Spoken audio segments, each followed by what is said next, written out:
Supreme court ने राजद्रोह कानून पर स्टे लगा दिया है। केंद्र सरकार को कानून पर फिर से विचार करने के लिए एक वक्त दिया गया है और तब तक कहा है कि कोई नया केस दर्ज नहीं होगा। ऐसे में सवाल उठ रहे हैं कि जो पुराने मामले हैं उनका क्या होगा। बहुत सारे ऐसे सवाल जिनके जवाब लोग इस वक्त ढूंढ रहे हैं।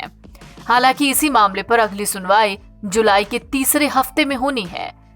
अब आइए आपको सुप्रीम कोर्ट के फैसले का हर एक मतलब समझाते हैं सवालों के जरिए। जिन पर राजद्रोह के केस चल रहे हैं उनका क्या होगा?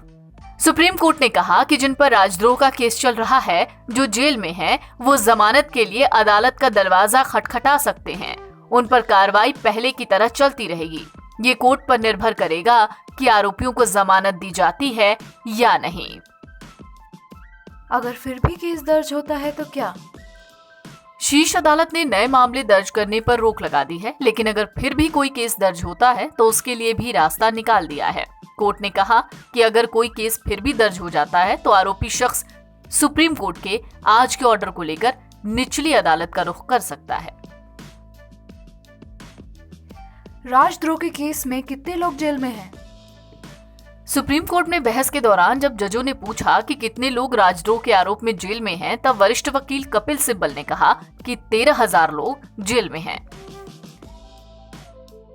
सेक्शन 124A पर अब क्या है वास्तविक स्थिति? सुप्रीम कोर्ट ने इस कानून को स्थगित किया है, इसलिए इस कानून की लीगल वैलिडिटी खत्म नहीं हुई है। ये कानून पूर्ववत बना हुआ है। उमर खालिद का क्या होगा? जेएनयू के छात्र रहे उमर खालिद पर भी विश्वविद्यालय परिसर में देश विरोधी नारे के लिए राजद्रोह का केस दर्ज किया गया था। चूंकि सुप्रीम कोर्ट ने साफ किया है कि जिन लोगों पर राजद्रोह का केस चल रहा है और जो जेल में हैं, वो निचली अदालतों का रुख जमानत के लिए कर सकते हैं। ऐसे में खालिद भी इस मामले में निचली अदालत जा सकते हैं।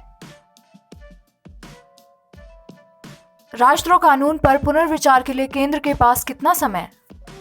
सुप्रीम कोर्ट राजद्रोह मामले की सुनवाई जुलाई के तीसरे हफ्ते में फिर करने वाली है। ऐसे में कह सकते हैं कि केंद्र को कम से कम जुलाई के तीसरे हफ्ते तक विचार करने का समय मिल गया है। सुप्रीम कोर्ट ने केंद्र और राज्य सरकार को आखिर क्या आग्रह किया? सुप्रीम कोर्ट ने अपना आदेश सुनाते हुए केंद्र और राज्यों से आईपीसी की धारा 124A के तहत कोई भी प्राथमिकी दर्ज करने से परहेज करने का आग्रह किया है। कब बना था कानून? ये कानून ब्रिटिश काल का है। इसे 1870 में लाया गया था। सरकार के प्रति डिसअफेक्शन रखने वालों के खिलाफ इसके तहत चार्ज लगाया जाता है। राजद्रोह के मामले में दोषी पाया जाने वाला व्यक्ति सरकारी नौकरी के लिए आवेदन नहीं कर सकता।